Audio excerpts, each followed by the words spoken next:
Donc, je vais essayer aujourd'hui une présentation du projet Sésame en partant du plus général, voire du très très général, vers un peu de particulier. En fait, deux exemples un petit peu particuliers de ce qu'on fait dans ce projet. Alors, le général, il est symbolisé par ce que vous voyez là, le logo du projet. À votre avis, que représente ce logo ? Je vais vous dire ce qu'il représente pour moi. Ce logo représente l'effort très ancien de l'homme pour s'extirper de la complexité du monde, et notamment du monde qu'il contribue à construire, d'où la nécessité des SHS. S'extirper de cette complexité en se construisant des modèles, donc des simplifications pour essayer de porter un raisonnement, en espérant qu'il soit correct. Porter un raisonnement, pour partager ce qu'il croit avoir compris, voir ce qu'il a compris vraiment. Et enfin, pour transmettre à la génération future ce qu'il est en tant qu'individu et ce qu'il a compris. C'est un effort très ancien. Ce logo est construit sur la carte de Bedolina, carte qui a 4 millénaires d'âge et qui témoigne de l'effort très ancien de l'homme pour représenter, raisonner sur des données spatiales. Et peut-être allez-vous le voir, enfin en tout cas c'est l'espoir derrière ce projet. Je trouve que le logo représente finalement assez bien les idées qu'on pouvait avoir au départ. Alors je vais faire une petite parenthèse avant d'aller plus loin.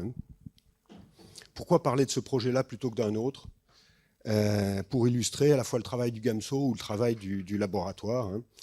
Je ne suis pas certain que ce soit le projet le plus représentatif de ce que nous faisons. Il y a quand même une petite raison de le faire, c'est la volonté que nous avions au départ d'essayer d'épouser plusieurs contours thématiques, contours de compétences de l'équipe. 3 sont visibles ici, acquisition, traitement, exploitation de la donnée 3D, visualisation d'informations, et notamment d'informations orientées temps, et puis visualisation de connaissances, en particulier sur la notion de traçabilité des protocoles de recherche. Je reviens là-dessus un petit peu plus loin. Donc le projet Sésame. Sésame, c'est un acronyme un peu obsolète. Le logo en dit beaucoup plus que l'acronyme. C'est un projet mené en partenariat avec 3 autres laboratoires. D'abord nos voisins de Prism, nos voisins à Marseille. Pour faire court, c'est un laboratoire qui s'intéresse au son 3D, alors dans 2 dimensions, la dimension objective, captation de la réponse sonore, et puis la dimension perceptive, autrement dit l'impact qu'a l'acoustique d'un lieu sur ceux qui l'occupent. Deuxième partenaire, le LAT, qui fait partie de l'UMR Citer, le LAT, Laboratoire Archéologie et Territoire, équipe d'archéologues du bâti, par ailleurs très investi dans le consortium MASA, dont certains avaient sûrement entendu parler, donc impliqué dans les questions de gestion de collection, d'interopérabilité des données, etc. Et enfin, troisième partenaire, le LIFAT, qui est un laboratoire d'informaticiens de l'Université de Tours, qui apporte une expertise ontologie au projet, alors en premier lieu à nos collègues du LAT, mais aussi un petit peu à nous. Malheureusement, je n'aurai pas le temps de détailler cet aspect-là. Au passage, merci à tous ceux qui sont cités là et qui ont œuvré dans ce projet. Alors, le constat de départ du projet. À l'origine, le constat était le suivant. La notion d'inventaire, et quand je dis inventaire, en fait, je veux dire synthèse de connaissances pérennes. Cette notion est questionnée à l'ère du numérique. Certes, nous avons une capacité grandissante à produire de la donnée, voire même à traiter, croiser des jeux de données. Mais c'est une rupture, mais est-ce vraiment une opportunité ? Ce n'est pas tout à fait sûr. Le risque existe, en tout cas selon moi, d'aller vers une forme de collectionnite numérique. On amasse, mais on ne produit pas de la compréhension de l'objet que l'on observe. À ça, à mon avis, 2 facteurs de risque importants. D'abord, la question de la dispersion des moyens d'étude, technologies, outils, méthodes, protocoles, etc. Dispersion en spécialité. On a parlé d'interdisciplinarité. C'est une ambition. Ça n'est pas forcément une réalité facile à atteindre. vocabulaire de spécialité, etc. Donc dispersion. Deuxième facteur, la volatilité. L'exigence de reproductibilité, de traçabilité qui devrait être la nôtre est en réalité rendue plus difficile à chaque fois que le paysage technologique, méthodologique s'élargit. Qui plus est, les processus que nous mobilisons ne sont pas seulement technologiques, ils sont aussi cognitifs. Ce que nous devons transmettre à ceux qui nous suivent, c'est notre raisonnement, pas le mode d'emploi de notre outil. D'où un enjeu de volatilité. Donc pour faire court, la question initiale posée par le projet était comment garder, retrouver, renforcer notre capacité à dégager une compréhension globale de l'objet que l'on observe et à la transmettre. Alors je vais commencer à rentrer un tout petit peu plus dans le concret, pas encore complètement. En réponse, sans rentrer vraiment dans tous les détails des volets du projet, je le résume par un échafaudage de problématiques. D'abord, une problématique d'interdisciplinarité. Ce que nous avons cherché à faire, c'est caractériser des édifices, des lieux de l'architecture, en prenant en compte différentes dimensions. Dimension architecturale, dimension sonore, dimension historique, ontologique. Deuxième problématique, une problématique de comparabilité. Alors ça, c'est quelque chose sur lequel on travaille depuis longtemps. Donc essayer de produire un travail de mise en relation, de lecture comparative des individus que l'on identifie. Alors on a vu tout à l'heure le travail sur Notre-Dame de Paris. Je vous en montre un autre, bon, de moindre intérêt. Voilà Notre-Dame de Paris. Ben, en fait, il y a Strasbourg, il y a Reims, il y a Troyes, etc. Regarder un objet en ayant conscience des autres est quelquefois un éclairage intéressant. Enfin, problématique de traçabilité, d'éthique, expliciter, mettre en évidence la façon dont nous travaillons, y compris dans nos raisonnements, rendre lisibles nos protocoles de recherche, c'est un élément qui fait partie intégrante du travail de Sésame, mais qui date du projet Memoria entamé il y a un peu plus longtemps par Yvonne, dont je reparlerai tout à fait à la fin. Alors, un petit peu plus concret. Sésame, ça n'est pas un nuage de points, même s'il y en a dedans. Ça n'est pas non plus un nuage de mots, même si je vous tiens un discours. En réalité, Sésame, aujourd'hui, c'est une sorte de nuage d'idées, d'expérimentation, de prototypes, de développement concrets que je ne pourrais pas expliciter un par un et dont nous ne sommes pas forcément les auteurs. Voilà une expérimentation, une petite expérimentation menée par nos collègues de Prism, association Son Nuage de points. Je vais me concentrer aujourd'hui sur seulement deux aspects. Un aspect qui est assez proche du cœur d'activité de l'équipe, autour du protocole d'acquisition combinant espace-son mené dans le projet et autour de l'intégration de l'intégrateur 3D, donc visualisation spatialisée des données à la fois acoustiques et métriques. Premier volet dont je vais parler. Deuxième, l'expérimentation menée de Memoria à l'intérieur du projet Sésame. Alors, pour ceux que ça intéresse, il existe une page dédiée sur le site du projet, dans laquelle vous allez retrouver pas mal de contenu, des vidéos, des articles, des prototypes de recherche aussi. Vous pouvez aller voir sur cette page sans souci. Bien, donc je vais commencer sur le premier volet en vous proposant une présentation sous l'angle de l'articulation entre ce que nous faisons, que vous connaissez déjà, et puis ce que font nos partenaires de l'UMR Prism. Donc je vais vous faire une présentation articulée sur ces interactions. Au départ, la situation qui était la nôtre était une situation de pluridisciplinarité. D'un côté, le MAP, qui manipule la dimension spatiale de l'architecture patrimoniale, données métriques, données 3D, qui manipule la dimension historique, temporelle, données orientées temps, incertitude. De l'autre côté, nos collègues de Prism, qui eux travaillent sur la dimension sonore de l'architecture et pas que, donc des données acoustiques, du son spatialisé et sur une approche perceptive de l'exploitation de ces données sonores. Ça, c'était la situation de départ. Et ce qu'on a cherché à obtenir, c'est une situation d'interdisciplinarité, c'est-à-dire intégration mutuelle de méthodes, de concepts, de procédures, de vocabulaire.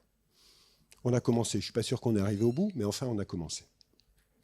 Alors, pourquoi faire ça? Évidemment, pour, à terme, corréler dimension spatiale, sonore, historique, de ce qu'est l'édifice, de ce qu'est l'objet que l'on étudie. Alors, corréler ces dimensions sur un corpus tout à fait particulier, un corpus composé de 15 chapelles rurales en Provence, avec comme ambition de fond, non pas d'en faire 15 monographies, d'en extraire les personnalités, les signatures propres, signatures visuelles, formelles, sonores, historiques, en partant de l'idée que ce qui caractérise ces édifices, ça n'est pas que du visuel et du formel.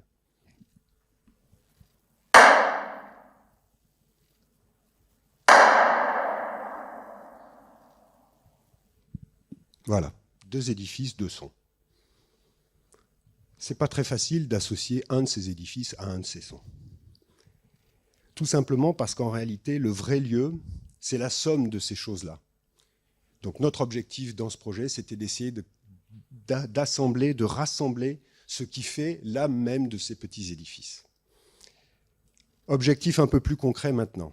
Donc première étape, effort de caractérisation multidimensionnel, je l'ai dit, architectural, sonore, historique, et mise en comparaison. Deuxième objectif, un effort de représentation, de visualisation des données que l'on a accumulées. Et enfin, des expériences perceptives qui sont menées par nos partenaires de Prism pour mettre en évidence ces personnalités. Une fois que j'ai dit ça, ça reste encore un discours assez général. Donc je vais passer à un aspect un peu plus concret.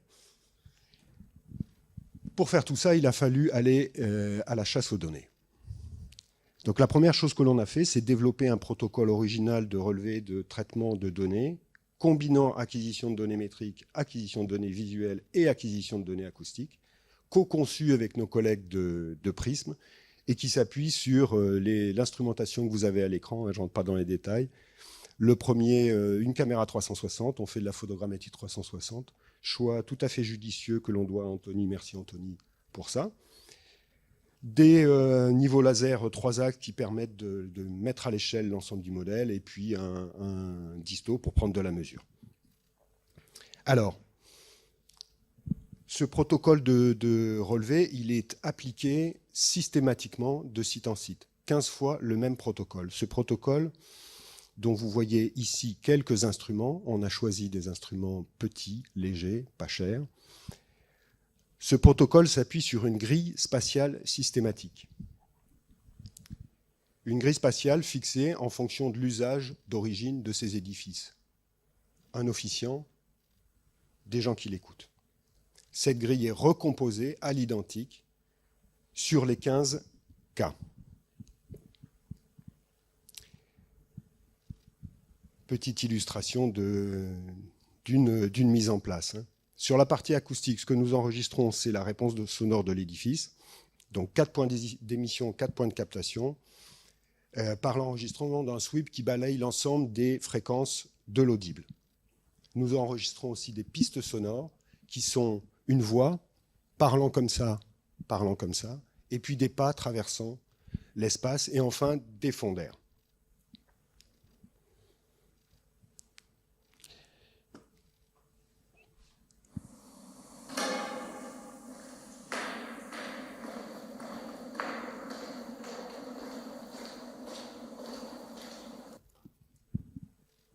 J'arrête là-dessus. Alors, ce protocole a été voulu très léger pour s'adapter aux contraintes du corpus que nous avons étudié. Il a été appliqué systématiquement. Alors, quelles contraintes? Par exemple, des sites éloignés. Donc, monter les choses en sac à dos. Des intérieurs quelquefois très encombrés.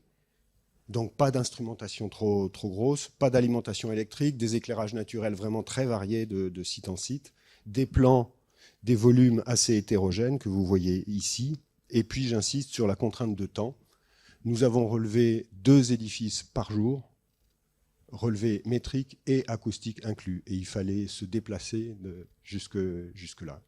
Là encore, c'était un des objectifs que de démontrer notre capacité à produire de la donnée, même dans des situations où on sait bien qu'on n'aura pas des financements permettant d'y passer la semaine, pour le dire brutalement. Enfin, dernier point, cette acquisition devait permettre de ramener l'acoustique du lieu en laboratoire. Donc elle s'appuie sur côté captation, un microsphérique, 32 voix, côté restitution, un cave audio construit par nos collègues de Prism. Je termine sur cet aspect acquisition en vous disant qu'il y a une vidéo associée à un article qui est disponible si vous voulez plus de détails sur la façon dont ces acquisitions ont été menées. Alors une fois qu'on a acquis des données, qu'est-ce qu'on en fait? Une des choses que l'on en a faites, et je ne vais pas aller beaucoup plus loin dans les exemples, c'est l'intégrateur 3D. L'intégrateur 3D est un prototype en ligne qui s'appuie sur Pottery, donc une librairie exploitant des nuages de points, qui permet d'afficher les résultats du traitement photogrammétrique et d'afficher les positions de l'ensemble des sources et capteurs acoustiques.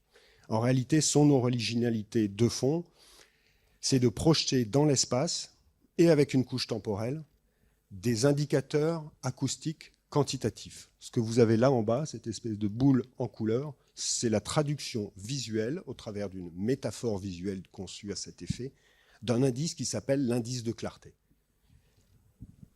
Donc c'est la particularité, on va dire, la plus marquante de ce travail-là. Alors là encore, il y a une présentation vidéo en ligne. Et puis, tant pis Laurent pour toi, puisque c'est toi qui as fait ce travail.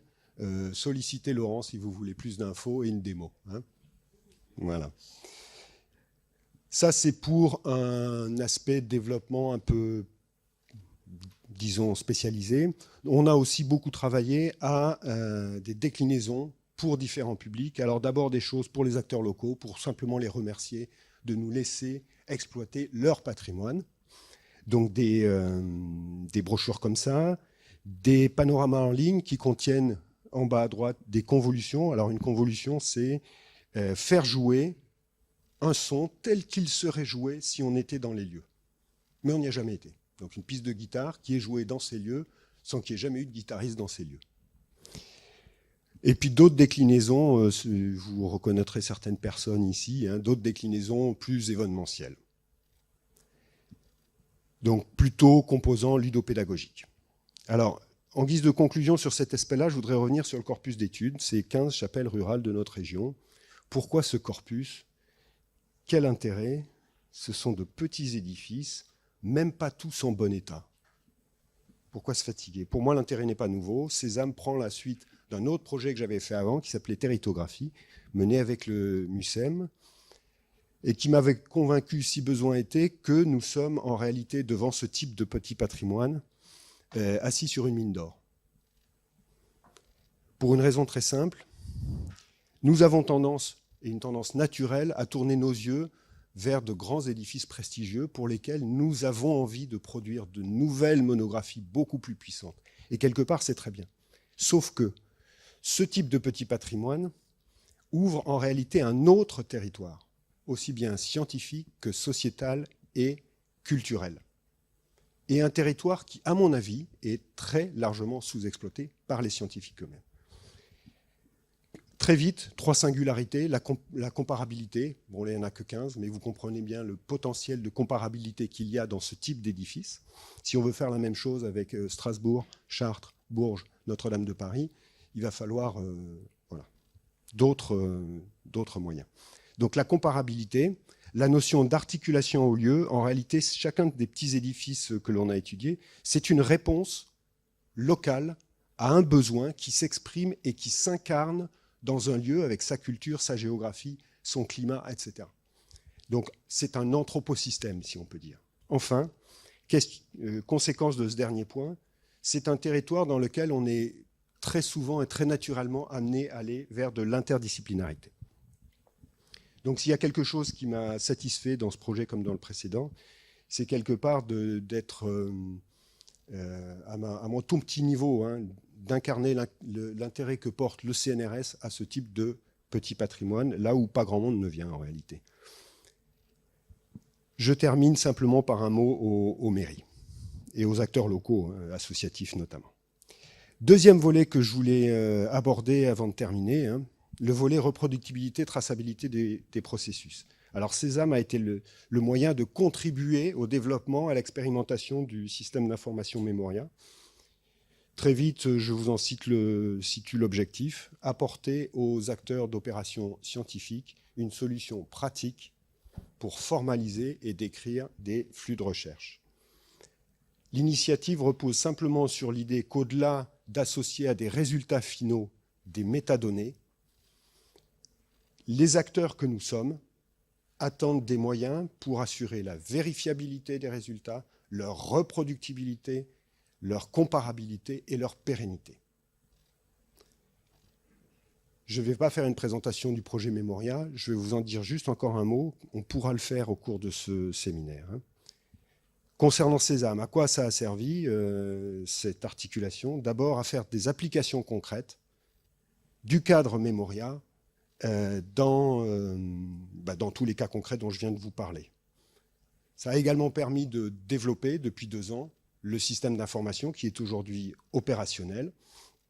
Et enfin, ça nous a permis de questionner la généricité et l'extensibilité de la démarche Memoria, puisque nous avons, en contact avec nos collègues du LAT, et notamment Gaël Simon, pu travailler à l'extension des activités de Memoria. Memoria a au départ été conçu pour prendre en charge les activités qui étaient faites autour de nous, dans notre laboratoire. Là, on a vu que la démarche était extensible à d'autres spécialités. Donc on a amené, si vous voulez en savoir plus, un poster qui est affiché là-bas, autour duquel on peut discuter à n'importe quel moment. Une présentation vidéo courte, que je crois 4 minutes à peu près, des principes derrière Memoria est disponible aussi bien sur le site Memoria que sur celui dont je vous ai parlé tout à l'heure. Et puis là, c'est Yvonna qu'il va falloir contacter. Je vous remercie pour votre patience et je remercie tous ceux qui ont donné un peu de temps à ce projet.